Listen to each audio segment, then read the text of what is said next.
Qué bueno es poder estar en este tiempo contigo y tu familia. Gracias por abrir tu corazón. Vamos a celebrar nuestro altar familiar, un tiempo de mucha bendición, donde sabemos que Dios quiere hacer cosas grandes con nosotros.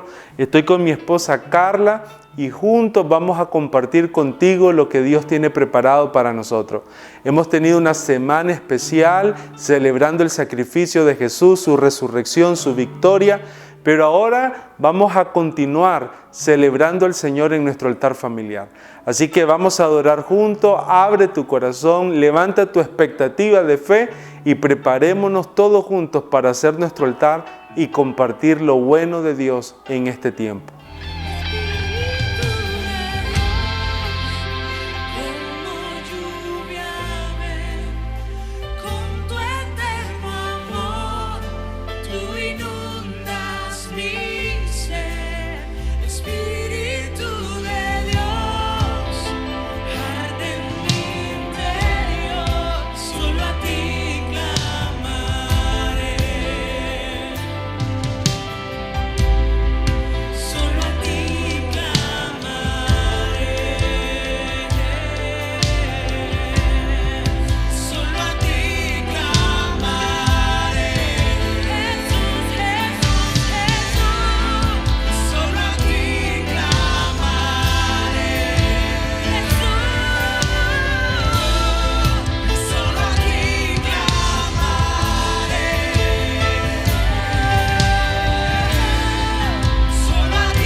Qué bueno es poder adorar al Señor y saber que la transformación de nuestra vida puede nacer desde un ámbito de adoración.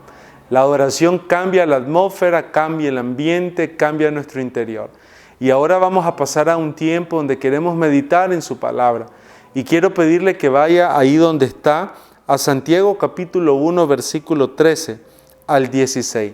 Vamos a continuar hablando acerca de cómo nosotros podemos ser personas victoriosas a la hora de enfrentar las tentaciones, a la hora de enfrentar aquellas situaciones que quieren desviarnos del propósito de Dios.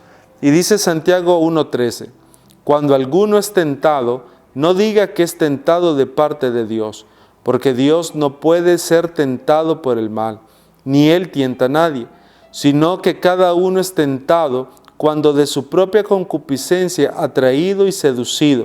Entonces la concupiscencia, después que ha concebido, da a luz el pecado, y el pecado, siendo consumado, da a luz la muerte. Amados hermanos míos, no erréis. Cuando leemos estos versículos, una de las cosas que encontramos es la manera en cómo nosotros podemos salir victoriosos en medio de las tentaciones. La palabra tentación tiene dos connotaciones. En algunos casos se presenta como prueba y en otros casos se presenta como incitado al mal. Cuando es prueba, nosotros necesitamos abrazarla porque nos perfecciona. Pero cuando la tentación se manifiesta como la incitación a hacer lo malo, nosotros necesitamos entender cómo opera, cómo funciona, cómo viene a nuestra vida, cómo nos puede seducir y arrastrar hasta dar luz al pecado.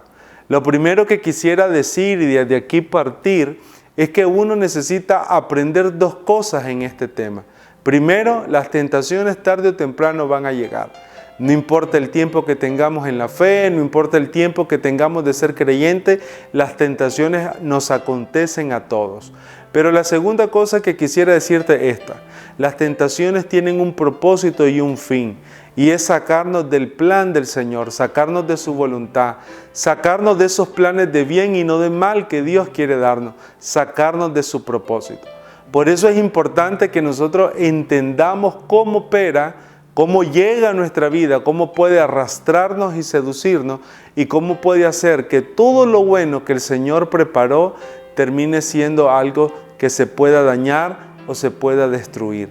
Y es ahí donde Santiago nos da algunas pautas, algunos principios de cómo entender la tentación cuando nos incita al mal. Lo primero que dice Santiago es esto: ninguna tentación viene de Dios. ¿Por qué? Porque Dios no tiene comunión con lo malo. En Dios no hay mal. Cuando somos incitados a lo malo, cuando nos suceden situaciones difíciles en la vida, no podemos decir que vienen de parte de Dios, porque Dios no tiene comunión con lo malo. Hay personas que en algún momento dicen esto: ¿por qué pasan tantas cosas malas? ¿Por qué muere un niño a temprana edad? ¿Por qué hay tanta catástrofe alrededor del mundo? Y a veces pareciera como que estamos culpando a Dios de lo malo. Pero nosotros primero necesitamos entender de que Dios nunca nos va a incitar a lo malo. Al contrario, nos va a dar las herramientas para que nosotros podamos vencer la tentación y salir victoriosos. Así es, porque el pecado nos destruye el propósito en nosotros, destruye el propósito en nuestra familia, afectamos también una generación, afectamos nuestro ambiente, afectamos todo lo que Dios tiene para nosotros. Y cada vez que nosotros cometemos algún pecado en nuestras vidas, todo eso también trae consecuencias. Porque terminamos, una de las definiciones más claras de la palabra pecado, terminamos errando al blanco. Pecar es errar al blanco, errar al objetivo. Entonces, desde esa plataforma, yo, mi esposa, como familia, como matrimonio, necesitamos entender cómo opera la tentación. Y lo primero que dice Santiago es esto: la tentación viene a nuestra vida cuando de nuestra propia concupiscencia. Esa palabra concupiscencia es nuestros propios deseos internos. Desde nuestros deseos internos, nosotros somos seducidos y somos arrastrados. Si yo quiero ser una persona que vence la tentación, lo primero que necesito saber, evaluar dentro de mi vida, es cuáles son aquellas cosas que se han convertido en un deseo. Ese deseo es lo que va a permitir que una vez que llegue la tentación, me jale, me arrastre. Esa palabra seducir y arrastrar es como la trampa que se le pone a una presa para poderla capturar, para poderla someter. Alguien decía en una ocasión, si nosotros mordemos la carnada, vamos a pelear con el anzuelo. Muchas veces la tentación va a llegar como una carnada, pero se va a conectar con mi vida desde el deseo de mi corazón, desde lo que está operando en mi corazón. Por eso es que hay tentaciones que no son iguales para todos. Mi esposa puede ser tentada desde una plataforma, desde un deseo, yo puedo ser tentado desde otro deseo, así como usted puede ser tentado desde otro deseo. Lo importante es que aprendamos a conocernos. Lo importante es que sepamos qué es lo que está aconteciendo en nuestro interior. Lo importante es que nuestros deseos se alineen a los deseos de Dios, porque los que hacen la voluntad del Padre permanecen, pero los que son guiados por los deseos de la carne, que tiene que ver con los deseos físicos, con los deseos de los ojos, los que son guiados que tiene que ver con la avaricia, la codicia o la vanagloria de la vida, esa vida que se fundamenta en poner la confianza en el poder que tengo, en los recursos que tengo, en alcanzar un estatus. Cuando mi vida es gobernada por eso, yo puedo ser seducido y puedo ser arrastrado. Yo necesito conocerme. Yo necesito saber cuáles son los deseos que mueven mi corazón. Ahora, ¿cuándo la seducción se comienza a manifestar? La seducción se comienza a manifestar cuando desde nuestro propio deseo que está en el corazón comenzamos a idear un plan. La mente comienza a planificar cómo alcanzar ese deseo, cómo alcanzar eso que está moviéndose en el corazón. Y eso es lo que al final da luz al pecado. Por eso que cuando hablamos del pecado, nadie peca de repente. Es un proceso donde se da como la gestación de un embarazo. Comienza primero en lo oculto, comienza en los deseos del corazón, pero poco a poco se va gestando, se va desarrollando. La vida de la persona se va adaptando a ese pecado hasta que llega un punto que da luz, hasta que llega un punto en que el pecado tiene que salir y trae vergüenza, trae temor, trae destrucción. Por eso que un altar como este necesitamos aprender a conocernos. Y solo quisiéramos concluir con dos cosas muy importantes, o dos ejemplos muy importantes. El primero es el ejemplo de David. David fue un hombre conforme al corazón de Dios, pero hubo un momento en su vida donde le falló a Dios, donde pecó. Y la razón por la cual David peca es porque verdaderamente no pudo desarrollar una visión espiritual de ver cómo él estaba siendo seducido por la tentación, arrastrado por ella. Dice la Escritura que David estaba en la terraza de su palacio, miró a una mujer llamada Betsabé que se bañaba, y una vez que él la vio, comenzó a idear todo un plan desde su mente de cómo llegar a ella, de cómo tener relaciones con ella, hasta que lo logró, y esa relación ilícita dio luz al pecado, dio luz a un bebé. Esta mujer era una persona casada. Pero ¿qué quisiera que aprendieras de esa historia? Una historia muy difícil, porque David vivió las consecuencias de ese pecado. Es como operó la tentación. Comenzó desde la posición de un rey que estaba en un estado de ocio. Israel estaba en guerra, pero David se había quedado en el palacio no haciendo lo que le tocaba hacer. Comenzó desde lo que él vio. Viendo a esta mujer, comenzó a idear un plan.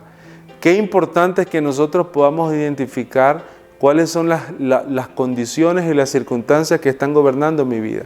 Si estoy atento, enfocado en la voluntad de Dios, si estoy viendo verdaderamente lo correcto o estoy viendo, lanzando la mirada a cosas que no debería de ver, a clic en la computadora que no debería de tomar, a conversaciones que no debería de tener. Qué importante es saber que va a ser como algo que nos va a jalar. Así es, y en este caso de David, él vio, fue seducido, y así va saliendo todo ese pecado que muchas veces tenemos ahí en nuestros pensamientos, y son deseos que salen a luz. Pero bien decía mi esposo, todo el pecado que nosotros cometemos tiene consecuencias. Va a haber una consecuencia, y algo que me hace meditar mucho a mí, Rubén, es que afectó también a sus generaciones, afectó a su familia. Y qué importante es meditar en esto cuando nosotros estamos conscientes que el no pecar va a salvar a nuestros hijos, va a salvar a nuestros nietos, va a salvar nuestra casa, nuestra familia. Entonces eso es lo que yo le quiero dejar a usted, que antes de cometer algo mejor pensémoslas, meditemos, porque hay una generación que está por delante. ¿Qué es importante que nosotros podamos ver en esta historia? Número uno, ¿qué es lo que nosotros estamos viendo? ¿Qué es lo que nos está atrayendo? ¿Qué es lo que nos está seduciendo? ¿Qué es lo que nos está arrastrando? David no pecó con Betsabé de repente. Fue algo que se fue gestando, fue algo que vino evolucionando. Por eso es importante que hoy pongamos límite a algunos comportamientos en nuestra vida que parecieran detalles inofensivos, pero que también la Biblia dice que las pequeñas zorras corrompen los viñedos. Qué importante que puedas entender cuáles son esas cosas que pudieran estarte jalando. Y por último quisiera dejar el ejemplo de José. José fue un hombre de Dios, José fue alguien que fue prosperado en todo. Vivió circunstancias muy difíciles en su ámbito de familia, sus hermanos lo venden. Pero cuando llega a la casa de Potifar y alcanza un nivel alto de gobierno, Dios lo bendice, Dios lo prospera, dice la Escritura, en todo lo que hacía. En Génesis capítulo 39, dice que en medio de eso la esposa de Potifar aparece, lo seduce, lo asedia para querer tener relaciones con él. Pero una de las cosas que es impresionante en José es lo que José dice: ¿cómo yo puedo defraudar a Dios después de todo lo que he hecho? Lo estoy parafraseando, pero quiero que lo puedas ver. Lo que José estaba expresando era una sola cosa: había un temor de Dios en su corazón. Había un sentimiento, una convicción de que no importara lo que pasara en su vida, él no quería fallarle a Dios. Una de las maneras de vencer las tentaciones y no dar luz al pecado es que puedas desarrollar en tu corazón esa convicción. ¿Cómo he de fallarle a Dios cuando me ha dado todo, cuando ha bendecido mi vida? Yo creo que este es un tiempo para que ahí donde estás con tu familia, tu matrimonio, tus hijos, sean familias vencedoras en esta área. Que el Señor, así como nos enseñó en la oración del Padre Nuestro, no nos dejes entrar en tentación, no nos metas en tentación. Tú puedes hacer esa oración hoy y puedas establecer un cerco espiritual de protección para que el mal no llegue, para que pueda ser guardado en medio de esa condición. Así que vamos a tomar la cena del Señor, vamos a bendecir los elementos, vamos a hacer memoria de lo que Jesús hizo en la cruz, pero no desde una visión de muerte, sino de una visión de vida. Jesús no está muerto, Jesús está vivo. Y su vida, su victoria en la cruz, que es lo que celebramos cuando tomamos la cena del Señor, es la victoria para nosotros. Así que tomamos la cena, oramos unos por otros, compartimos y tomamos este tiempo para consagrarlo al Señor.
Gracias por haber estado con nosotros en este tiempo. Espero que la cena del Señor haya sido un tiempo especial, hayas meditado en su sacrificio, pero también en que Cristo viene.